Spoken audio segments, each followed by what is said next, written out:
Hello, good morning. Ah, ang aking mga palagingging, palaging humihingi ng dede. Yan.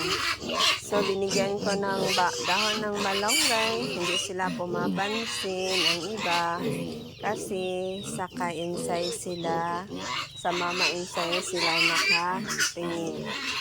So, ang gagawin ko guys, hindi ko muna sila padidiin.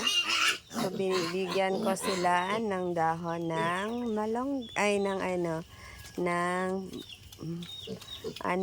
dahon ng balanghoy, bungang kahoy.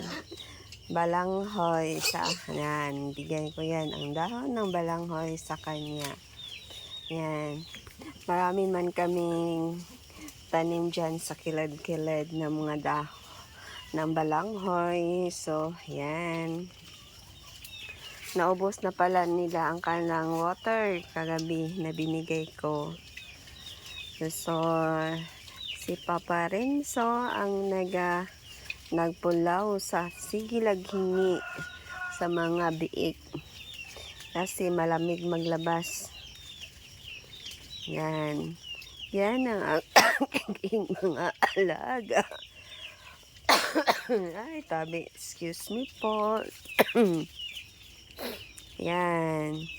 Manghimagas muna kayo ng mga dahon-dahon. Mga alaga. Ika-26 days na nila ngayon. Ang liit pa ng aking mga alaga, guys. So, sige lang. Caring lang yan. Ang liit pa. I-try natin silang palakihin in 2 months. 2 months lang.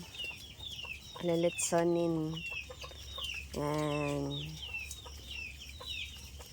I-try natin silang alagaan in 2 months. Lalitsonin ang dating. Hanggang kaya, kung hanggang kaya, aabot tayo ng December nito.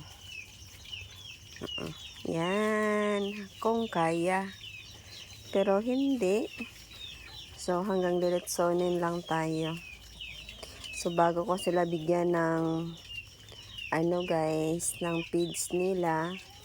So, manghimagas muna sila ng mga dahon-dahon. Ang mga alaga ko, sinanay ko sa ganito para mayroon naman silang, hindi naman sila puro feeds ang kanilang kinakain, kung hindi may halo rin silang mga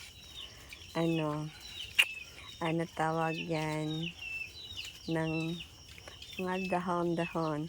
Si Insay nandyan pa, hindi ko pa siya nabigyan.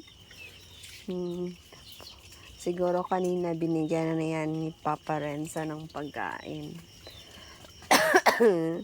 Yan. Yan ang aking mga banhaan, gahuran ng mga bakting. So, hari lang. Mona, thank you guys. Thank you for watching. Good morning, good morning. Be kind always, everyone.